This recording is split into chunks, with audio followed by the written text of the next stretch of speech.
রিপনের ব্যাগের চেন খোলা ছিল, তো ওর চার্জার, ব্যাটারি, হার্ড ডিস্ক সব কোথায় পড়ে গেছে আমরা কেউ এখনো জানি না। আমরা বেশ অনেকটা রাস্তা রং রুটে এলাম, কোথাও পাইনি। এই রুট দিয়ে যাওয়ার কথা রং রুটে, কিন্তু ওকে তো আমরা দেখতেও পাচ্ছি না। ভাই লাকি ভাই পুরো অন্ধকার এই জায়গাটা, ভাই অন্ধকার তো।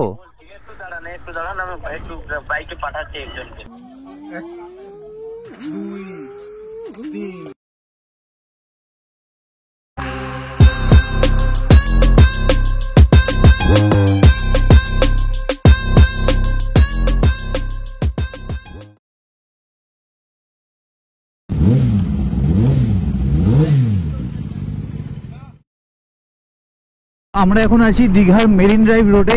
এটা ওল্ড দীঘার দিকটা, ডান দিকটা পুরো সমুদ্র, আশা করি দেখতে পাচ্ছ। হ্যাঁ দেখতে পাচ্ছ সমুদ্রের জল অনেকটা নেমে গেছে, অনেকটা দূরে আছে, অনেক দূরে লোকজন স্নান করছে আর এখানে সামনে ক্রিকেট খেলছে। আমরা আগের বার যখন এসেছিলাম এই বিচের মধ্যে আমরা বাইক নামিয়েছিলাম, বাইক নিয়ে ঘুরেছিলাম বেশ অনেকটা দূর। তো এইবার আর সেই সময়টা হবে না। ভাই এখানে যা বাজে গন্ধ ছাড়ছে না, জাস্ট টেকা যাচ্ছে না, রীতিমতো আমরা পালাচ্ছি এখান থেকে।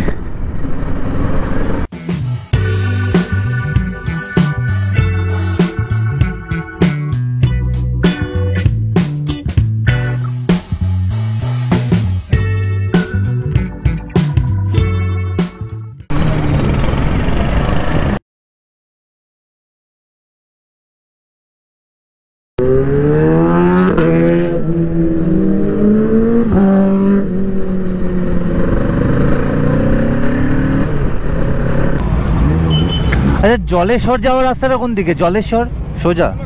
তো চলো, রিপনের বাইকে এখানে পাংচার হয়ে গেছিলো বলে দাঁড়িয়েছিলাম, এখন অল সেট। তো আমরা এখন যাচ্ছি উড়িষ্যার ওপর দিয়ে। আমাদের ডেস্টিনেশন হচ্ছে বাগদা বিচ। আমাদের বেরোতে বেশ অনেকটা লেট হয়ে গেছে। দীঘা থেকে রাস্তা হচ্ছে প্রায় 90 কিলোমিটার মতো। তো দেখা যাক কতক্ষণ আমরা পৌঁছতে পারি।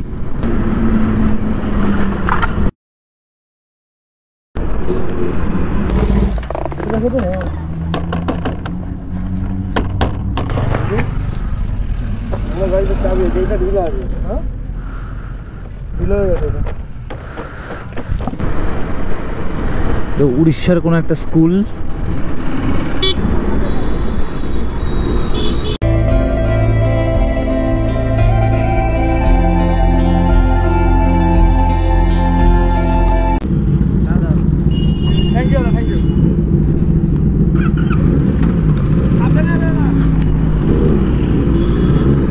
थैंक यू भाई, थैंक यू।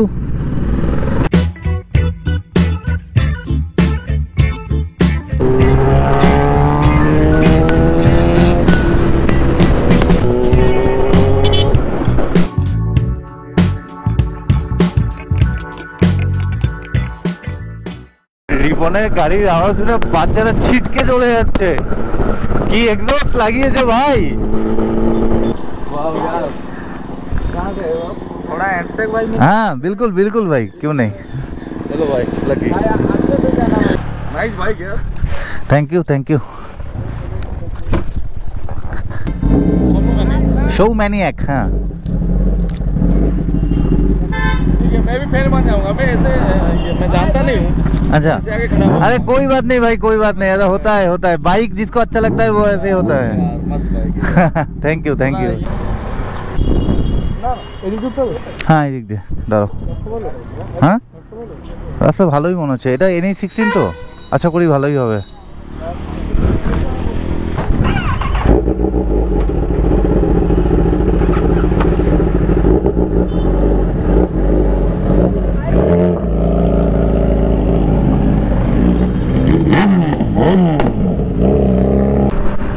তো এখন আমরা ক্রস করলাম জলেশ্বর।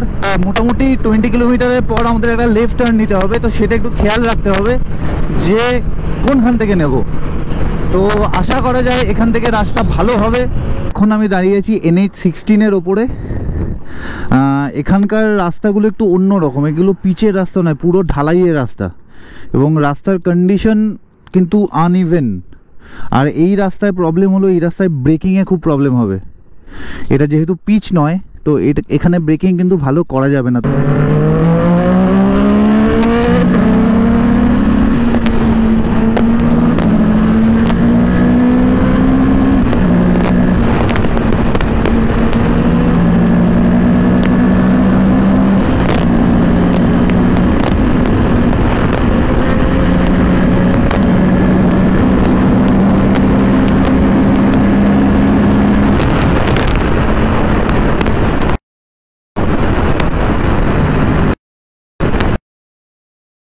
ভাই কিছু একটা পড়লো, আমি বুঝতে পারলাম না, রিপনের ব্যাগ থেকে কিছু পড়লো।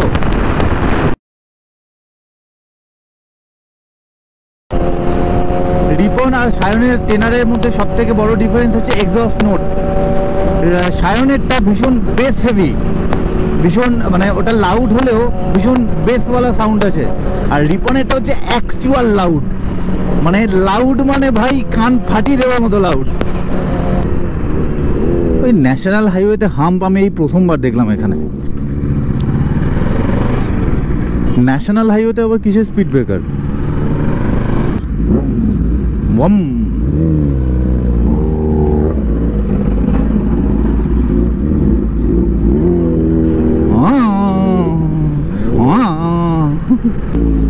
all Kawasaki's, all Kawasaki's.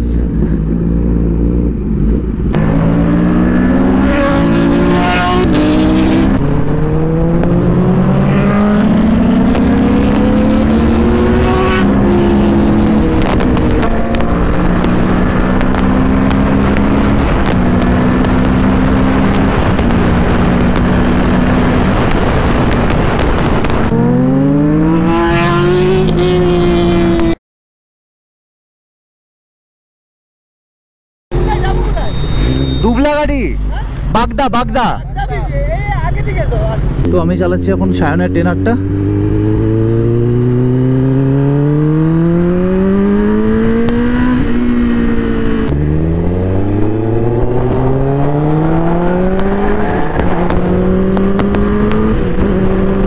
একটা খুব বড় প্রবলেম হয়ে গেছে, সেটা হচ্ছে রিপনের ব্যাগের চেন খোলা ছিল, আর সেখানে রিপনের গোপ্রোর চার্জার, ব্যাটারি, হার্ড ডিস্ক এই সব কিছু রাখা ছিল। আর আমরা অলমোস্ট 50 কিলোমিটার চলে এসেছি এদিকে। তো ওর চার্জার, ব্যাটারি, হার্ড ডিস্ক সব কোথায় পড়ে গেছে আমরা কেউ এখনও জানি না। আমরা বেশ অনেকটা রাস্তা রং রুটে এলাম, কোথাও পাইনি। মাঝখানে এক জায়গায় তেল ভরিয়েছি। রিপন আরও বেশ কিছুটা রং রুটে গেছে, তো ফোন করেছিলাম, এখন অবধিও কিচ্ছু পাইনি। আমরা আবার বেশ কিছুটা পিছিয়ে যাব, দেখি কিছু পাই কি নাও। তো আপাতত ও কিছুটা পিছিয়ে গেছে, আমরা মাঝখানে দাঁড়িয়ে আছি একটা চায়ের দোকানে। খুব খুব বাজে এক্সপিরিয়েন্স হয়েছে এখন অবধি। তো মেন থিং ইজ যেতে দেরি হচ্ছে, দেরি হোক। 4টে ঢোকার কথা ছিল, তাতে 8টায় ঢুকবো, কোনো সমস্যা নেই, বাট জিনিসপত্রগুলো যেন পেয়ে যায়। মাঝখানে আমরা এখানে দাঁড়িয়ে আছি, দেখা যাক কি হয়। রিপন রং রুটে গিয়ে যদি জিনিসপত্রগুলো পেয়ে যায় তাহলে খুব ভালো, আদারওয়াইজ ভাই বহুত প্রবলেম হয়ে যাবে। মানে ওখানে ওর গোপ্রোর ব্যাটারি ছিল, আর সব থেকে বড় ব্যাপার ওখানে ওর হার্ড ডিস্ক ছিল, এক্সটার্নাল হার্ড ডিস্কটা। তো ওটা যদি হারিয়ে যায় খুব প্রবলেম হয়ে যাবে, খুব। তো জানি না, রিপনের তো হিসেব মতো এই রুট দিয়ে যাওয়ার কথা, রং রুটে, কিন্তু ওকে তো আমরা দেখতেও পাচ্ছি না।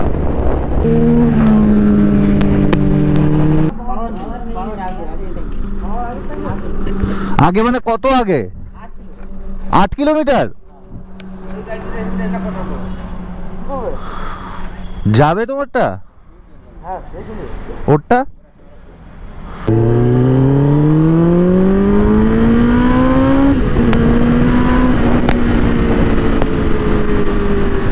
রিপনকে রং রুটে তো দেখতেও পাচ্ছি না,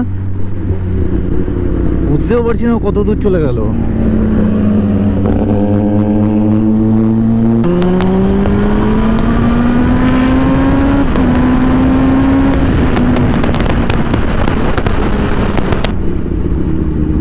চলো, রিপনকে দেখতে পেয়েছি, ও ডান দিকে রং রুট দিয়ে যাচ্ছে ওর জিনিসপত্রগুলো খুঁজতে খুঁজতে। তো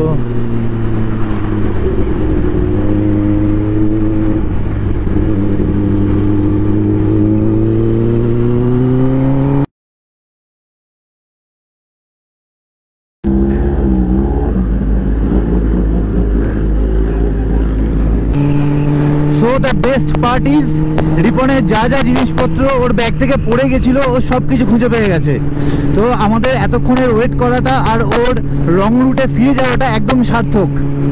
যাই হোক, মন খারাপ নিয়ে যাচ্ছি না, এটা সব থেকে বড় ব্যাপার। দেরি হোক তাতে কোনো প্রবলেম নেই, বাট জিনিসপত্রগুলো পাওয়া গেছে, দ্যাটস দ্য মেন থিং।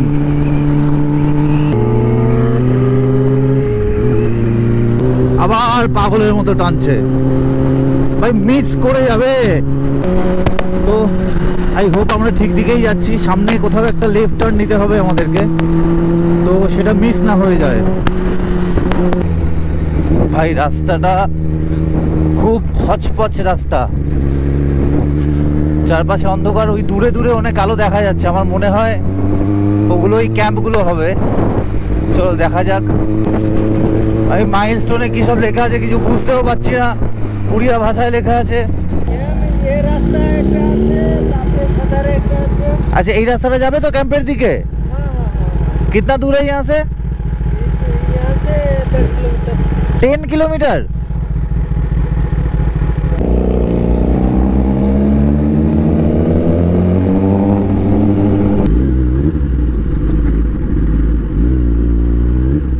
দুপাশটা পুরো অন্ধকার, মাঝখান দিয়ে আমরা যাচ্ছি।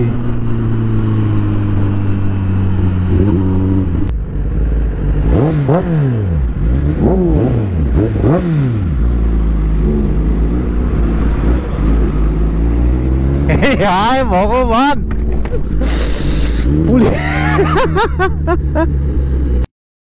পুলিশের গাড়ির সামনে আমরা রেপ করে দিলাম, আমরা দেখতেও পাইনি ওটা পুলিশের গাড়ি ছিল। রিপন বললো একটু রেপ করো, তো ঠিক আছে রেপ করেছি। দেখলাম সামনে একটা গাড়ি দাঁড়িয়ে আছে, রেপ করার পর দেখছি ওটা পুলিশের গাড়ি ছিল।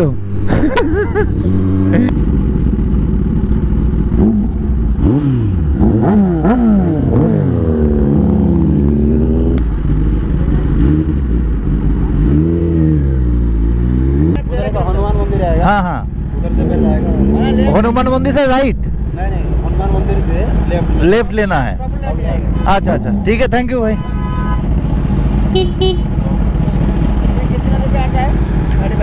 माइलेज 10-20 लाख।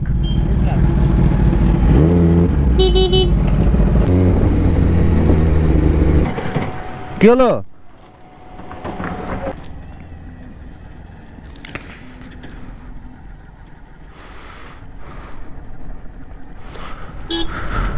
हाँ हाँ हाँ, ধর আমার রুমাল টুমাল আছে, হাত দিয়ে হবে না ভাই। হ্যাঁ ঠিক আছে ভাই, পুরো অন্ধকার এই জায়গাটা।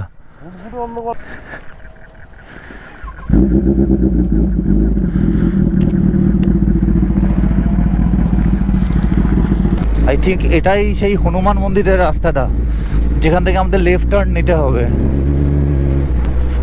ভাই এতটা রাস্তা চালালাম, এখন অবধি একটা ক্যাম্পও দেখতে পেলাম না। কোথায় সব ক্যাম্প? আমরা ঠিক জায়গায় যাচ্ছি তো?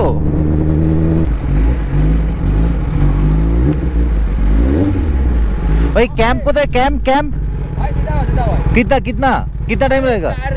4 किलोमीटर।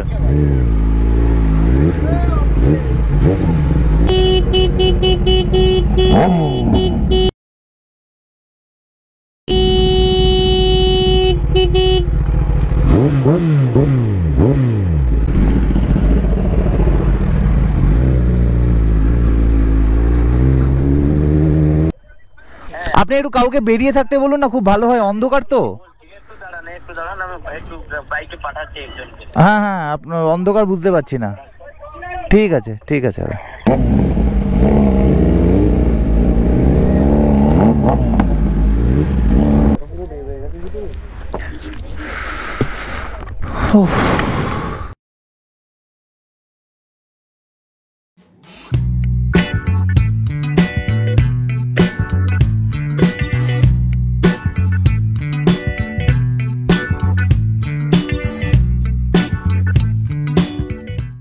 টানো 1 2 3 4 এই টোটাল পুরো এরকম ফুল। বড় ফুল 5 6। ওই ডান দিকে দেখো, ওটাকে দেখো, ডান দিকে কোন করে দেখো। এই